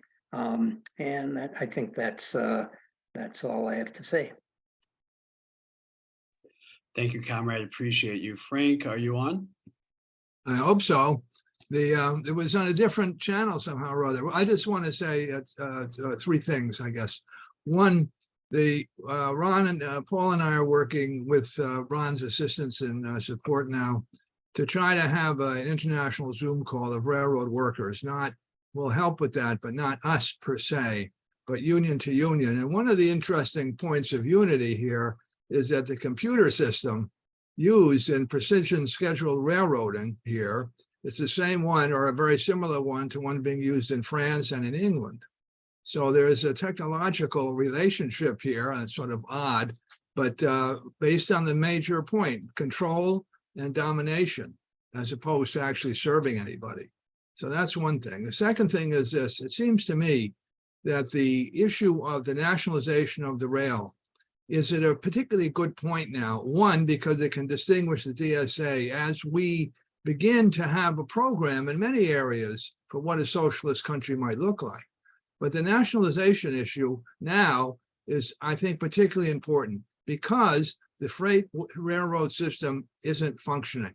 And a lot of people are mad at it. Everybody knows the passenger system isn't functioning, and that is nationalized. But the freight system does not function either on behalf of the customers, certainly on behalf of the environment or behalf of most people. So there's a basic ability now to move, and I think the DSA has the capacity to work with Railroad Workers United and many other people in a leadership way here, because we have people to bring people together. And I hope as we move forward that we're able to work in this fashion. That's it. Thank you, comrade. Appreciate you. Let me see. Next up, do we have Rami Khalil from Seattle DSA? Rami, are you on the call? Yeah, my name is Rami. He, him. I'm active in the teachers union. I'm a substitute teacher. I'm a member of the Seattle DSA local council and the Reform Revolution Caucus. And I really think this moment has to be a major wake-up call for DSA. The fact that 3 DSA members in Congress voted to ban a railroad strike shows that DSA needs a fundamental course correction in our electoral strategy and our labor strategy. Like, why would the 3 members of Congress that are DSA members vote to ban a railroad strike? Like, what were they thinking? And I think clearly they are focusing on trying to avoid burning bridges with the Democratic Party establishment and also liberal union leaders. And I think that we need to make sure we're electing people that are prepared to stand by railroad workers and other workers, even if that means we have to burn bridges with the Democratic Party establishment and liberal labor leaders. Socialists need to prioritize using our leadership positions to build the workers' movement first and foremost. Any relationships we have with capitalist parties like the Republican or Democratic Party or union leaders is a lower priority. So I think we need a fundamentally new electoral strategy where we put much more focus on building an independent working class party, independent of the Democratic Party. And socialists need to focus on using their positions in office, not primarily to pass legislation, though that's fine if we can, but mainly to help build the labor movement, help build social movements. After all, it's the labor movement, the social movements that are the primary engines for social change. So what do we do when DSA members in office vote for things like this? I think we have to be prepared to criticize them and put much more focus. It's kind of disappointing, frankly, comrades, that there hasn't been enough focus in this conversation on holding our electeds accountable. Like, we know that there's a really long history of electeds getting into office, even socialist electeds, and they come under enormous pressure from the ruling class to do what the ruling class wants. And we need to make sure that the DSA membership is conscious of the pressure that our electeds are under, and we put a counter pressure on those electeds. Like, it's great that the National Political Committee of DSA issued a statement criticizing our electeds, but much more should be done. Like, I'm Seattle DSA, which I'm a member of. We wrote a letter to the National Political Committee demanding that we have a town hall to discuss these issues and to invite the Congress people to come and I'm sorry, comrade, we're just running out of the 2 minutes right there. Let me see, who do we have up next? Sorry to go over. Joseph Greenfield from Chicago DSA. Comrade, go ahead. Hi, yeah, I'm a locomotive engineer on a Class 1 railroad, part of SMART TD, Local 1895. And really want to thank Devin for his comments today. You know, all respect to Ross and RWU. When we take over the locals, we can direct the union that exists. We don't need to rebuild everything from the top down. We can do it from the bottom up. And Devin mentioned, you know, the problem of conservative membership. It's a problem, but I'd say an even bigger problem is apathetic membership. And by creating chances for membership to become educated and become radicalized is the best way to bring the movement forward. So I think really, certainly amongst rail workers, this UPS looming action is a tremendous opportunity. And it's a tremendous opportunity for the general public to see the power that labor has. If railway workers were able to have the strike and we weren't hamstrung, the general public would have seen the power of labor, the best that they've ever seen in our lifetimes. But tackling the apathy and creating connections at the grassroots level is how we move these agendas forward. And I don't think that you know, nitpicking our allies that didn't vote with us on this time, or our union leaders that came up short, even if you know, they weren't exactly on the same page. That's not the best way to build solidarity. The best way to build solidarity is at the grassroots level. And I think this UPS strike is going to be a great way to show labor what their power is and show general public what the power of becoming organized. Thank you, comrade. Appreciate your comments. And yeah, once again, we've just got this tight 2 minutes because we want to make sure we get a chance to hear from everybody here. Next up, we've got Lucas Carpenter from Seattle DSA. Comrade, if you are here, go on ahead. Hello, yes, my name is Luke, pronouns he, him. I'm from Seattle DSA. I'm a staff organizer for Starbucks Workers United, and I'm really excited that we're having this discussion. That's my first bud. I think that, you know, a discussion of 150 socialists talking about this incredibly important event in, you know, the American labor scene is something that wasn't thinkable a few years ago. And I think that part of it comes from the fact that we do have DSA elected. So while I respect fellow worker Devin's emphasis on organizing the rank and file, I don't think we would even be having this conversation if we didn't have DSA electeds who were, a part of how this all went down. So I think it's great that we have DSA members talking about it and discussing it. The work that other DSA members do writing about it has given me a chance to talk to Starbucks workers about, what all of this has been going on, and they've shown a lot of interest in it.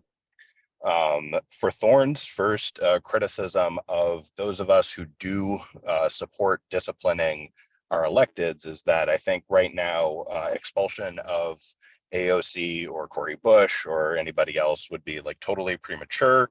I think that we first need to build that expectation within the DSA as an organization. I think we need to do that organizing, and I think conversations like this is how we get there. And I think that that kind of criticism is really important. I think that when we don't do public criticism, we find ourselves in situations where leaders are, doing sort of what the railway union officials were doing, where they were leading workers into a political dead end. And so I think that we really should be willing to engage in public criticism, because no public criticism could be as alienating as, voting to break a workers' strike. For as much as it might be stressful or unpleasant to engage with folks who.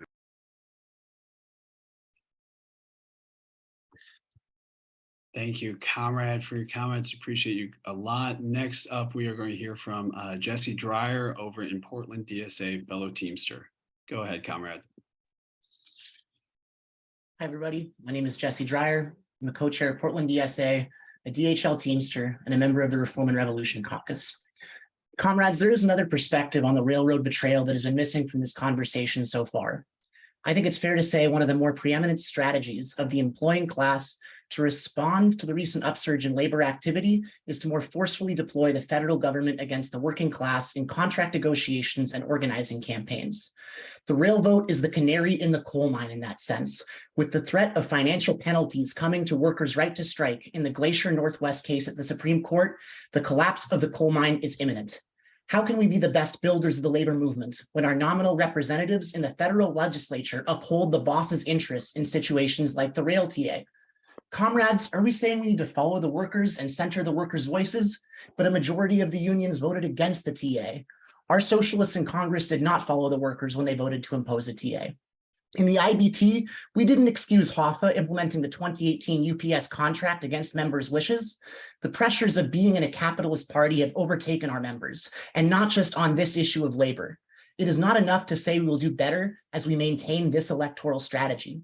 It is clear we need a fundamental course correction so that we as members of a democratic organization can enact accountability in our electoral work when our representatives deviate from the principles of our organization and its work.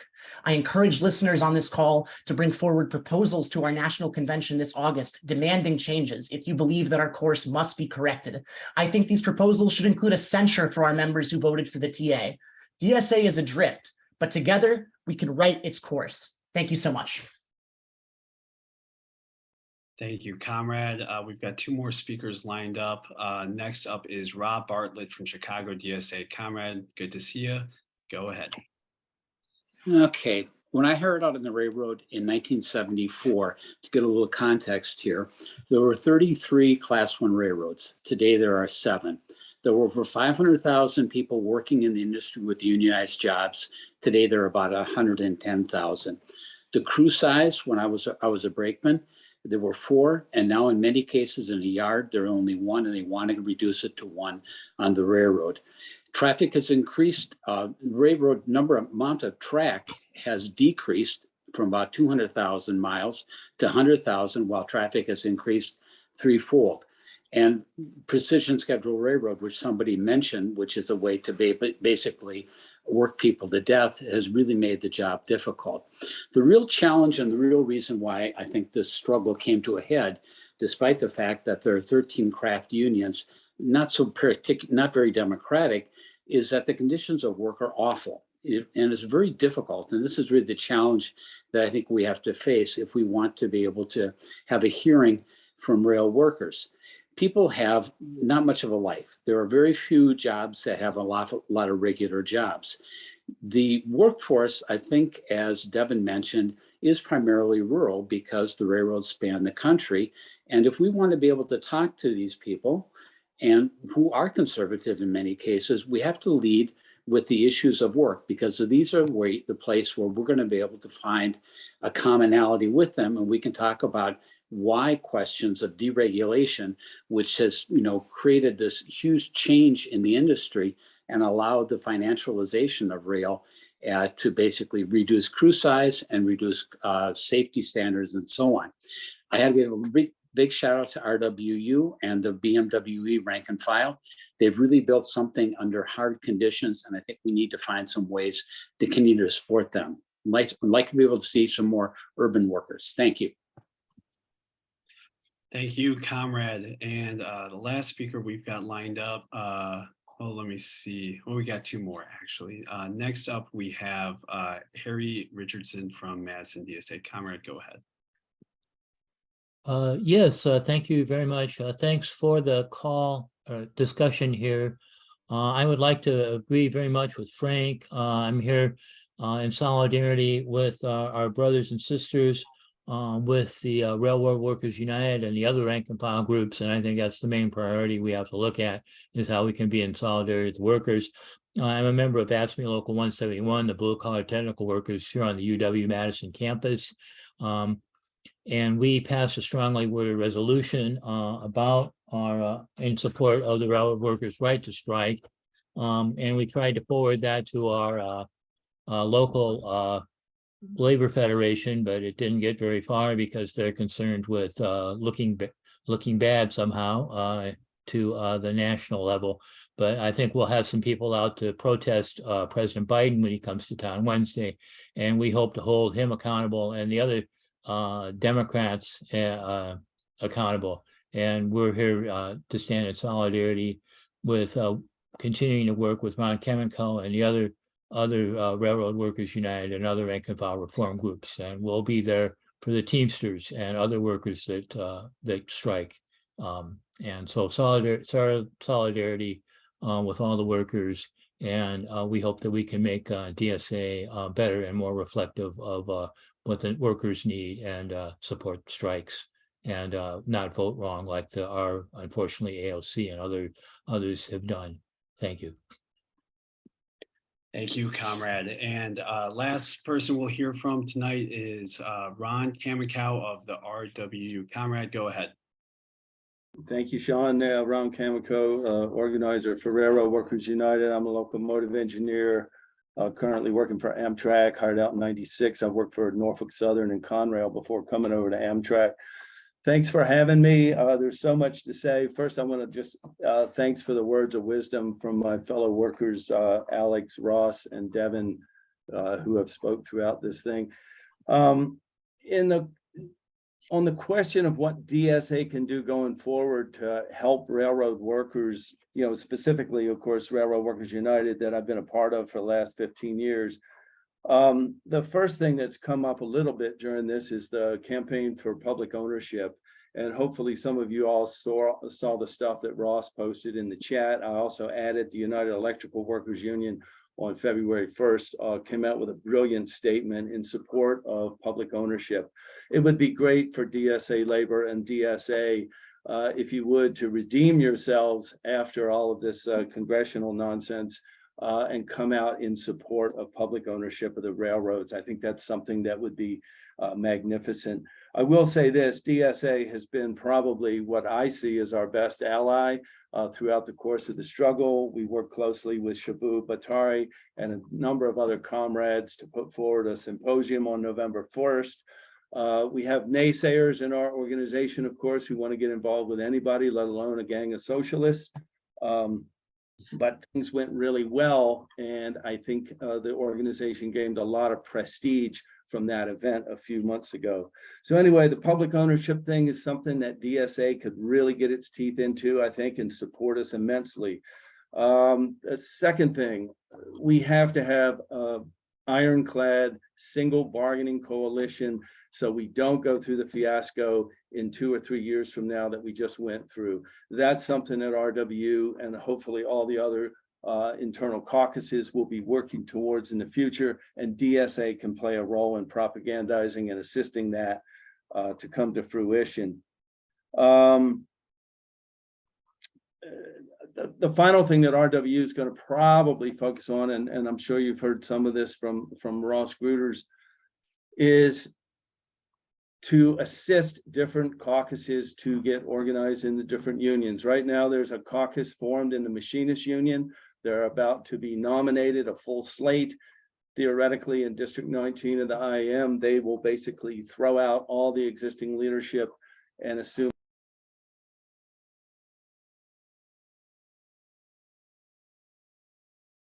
Sorry, comrade. I think you were muted. Let me see. Would you be able to wrap up just like an additional 10 seconds, comrade? For sure. So that's another way that basically DSA can assist the railroad workers struggle going forward. We got 2 years to the next contracts, Section 6 notices. Please don't lose touch with us. A lot is going to be happening in the next 24 months. Awesome. Thank you, comrade. And thank you to all of our great speakers here tonight. This was a really great call, a great panel discussion, and I think a really honest assessment of where DSA stood in this fight and where we fell short. Now, comrades, I think in many ways, DSA's position in this real fight and the conversation we just had raised really a single question. How do we take our organization as it is and get it to where we want it to be? How do we get our massive and diverse DSA, the largest socialist organization in this country in nearly a century, to fulfill its purpose, to be a fighting organization of, by, and for the working class? Now, as members of the steering committee of DSA Labor, we've grappled with this task our entire term, as our predecessors did before us. How do we make DSA the political home for workers? Now, part of the answer, I think, is right in front of us. We utilize the great strengths that we have as DSA. Our big tent fits a diversity of membership, a diversity of tactics, and a diversity of ideas. We debate, we argue, we make mistakes, we constantly experiment to see what works, and we score significant victories. Our joint project with the UE, Emergency Workplace Organizing Committee, has helped countless workers to organize on the job. Our work forced demands like Medicare for All and the Green New Deal into the political debate, and our constant presence makes sure those demands do not fade into history. Our strike support has not only helped unions to win their battles with the employers, but has demonstrated to countless workers in action that we socialists are on their side. And thanks to our comrades, tenant unions exist where none stood a few years ago, expanding the class struggle from the workplaces and into the neighborhoods. We are building organizations for DSA members to organize on the job. There are dozens of comrades like myself working at UPS right now, together in a functioning national industrial network of DSA, struggling together to make an impact on the major contract fight that we are currently facing down. And our work to elect over 100 DSA members to public office is exemplary. You go into any city or town in this country, and without a doubt, the best neighborhood canvassers, bar none, are going to be DSA members. Across the country right now, we have comrades knocking doors to see our Democratic Socialist candidates elected to office. We are, without a doubt, a political force in this country. Not a big one, but we are there, and we are getting stronger and more developed every day. No wonder our enemies can't keep our name out of their mouths these days. These are our assets as an organization. We have the pieces, we have conditions to make this work. And that is why DSA Labor is proud to announce our campaign for this year, DSA Strike Ready. Our purpose of the Strike Ready campaign is simple: to make sure that all levels of DSA are ready to support the largest union battle in a generation. This August, the union contract for over 340,000 Teamsters at UPS will expire, and the union is organizing in every warehouse in this country to be a credible strike threat.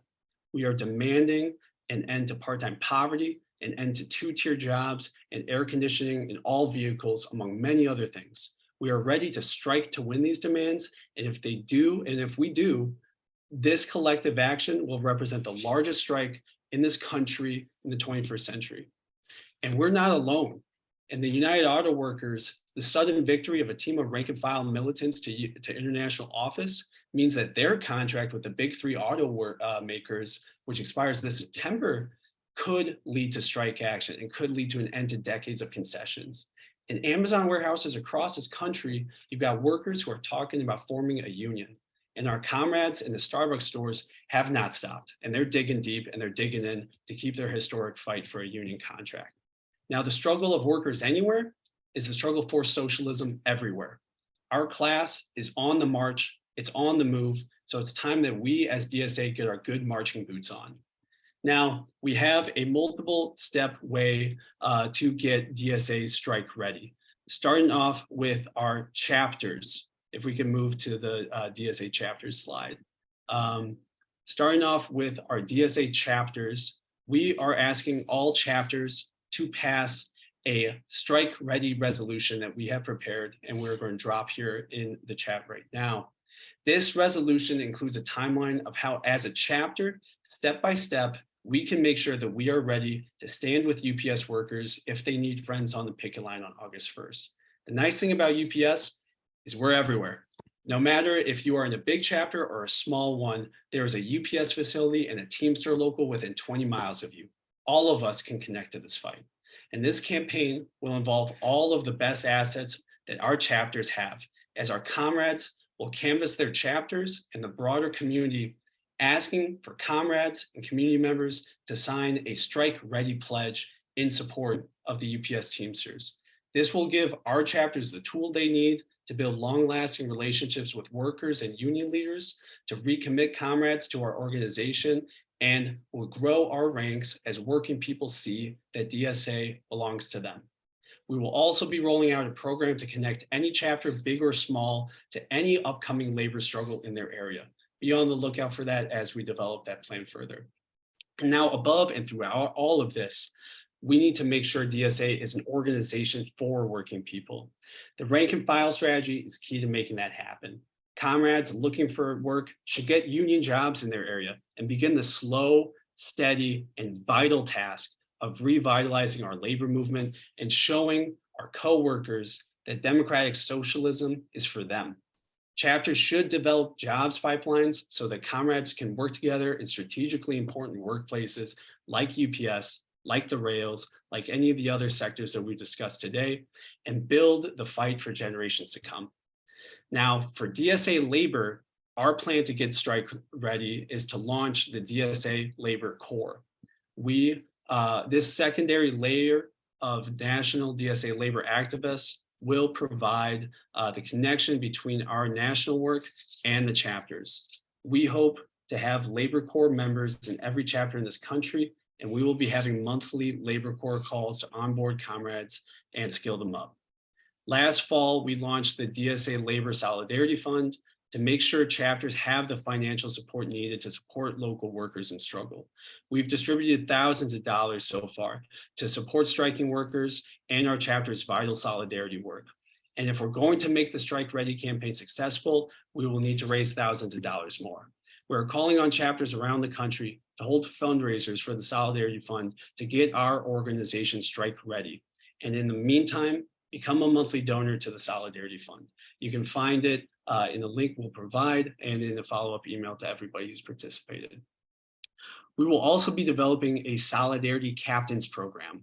Our goal is to have one to two Solidarity Captains per chapter, working directly with our national network of DSA UPS workers to coordinate our solidarity campaign with the Teamsters fight in a way that's most effective to the workers themselves. If you're interested in being a Solidarity Captain, pass that strike ready resolution through your chapter and get connected with us. Now, we want the chapters to be strike ready, we want national DSA to be strike ready, and we want our electeds to be strike ready. We intend to make sure that all DSA members in elected office are ready to stand with UPS Teamsters and any other fighting workers in this country. If they are members of our organization or are endorsed by our organization, then they will be held accountable to our values and to the cause of the working class months before we get to crunch time. We will be holding them accountable to stand by the Teamsters rank and file, and we'll be calling on all of them to take concrete steps to solidarity with this major fight, including public declarations of support, organizing their colleagues and constituents to support this contract fight, and a commitment to be at the picket line if a strike occurs. Now, stay tuned. We will be having more major announcements on this as it develops. Now, on all fronts and in all corners of this country, we intend to make DSA into a fighting organization for all workers. The major battle coming up at UPS is just a good opportunity for us to develop these muscles, to hone this organization into the kind of organization we've been talking about on this call that all of the speakers have touched on. Now, just to review this again, if we could go to the next slide here, we are looking at, this is sort of like the key next steps that we're looking ahead at. So please take a look at the strike ready resolution, pass it in your chapter. That timeline in there is our action plan for on the ground, building this organization into the fighting vehicle for workers that we need it to be. Sign up to join the Labor Corps and sign up to be a solidarity captain if you want to work with this UPS fight. EWOC will be having a call on Thursday, February 23rd, Salting 101. Again, just like Devin mentioned, others have mentioned on this call, if you want to see change in the labor movement, you got to be in the ranks. You got to join it from the ground up. And a big part of that isn't just getting a union job, but getting a union at your job. So that salting call will be absolutely key. And our EWOC comrades have done a great job of organizing that. Now also register for our next Labor Corps call. We will be having these calls monthly this year. Our next one is Sunday, February 26th at 5 Eastern time, and we will be discussing the rank and file strategy in greater detail. And support the DSA Labor Solidarity Fund. Get some merch, we have a website, but most importantly, please provide funding to the DSA Labor Solidarity Fund because that is going to be crucial to making this year a success. Now, comrades, there is a class war in this country. We all know it. A lot of us, all of us, feel it on the job as workers. Workers and capital are in a constant conflict over the future that we are going to live in. Now, is that going to be a future where we live in dignity or a future where we live in destitution? The battles to come are going to determine this. Now, our job as socialists is to go all in and all out for our fellow workers, to fight like hell. And when the smoke is cleared, we are going to emerge victorious on the path to a more beautiful and socialist future that we are going to build together. Now, solidarity comrades, thank you all for being on this call. I hope that you all got something out of this, and please stay tuned for more developments with our Strike Ready campaign. But let's get plugged in and let's make some shit happen. Thank you, comrades.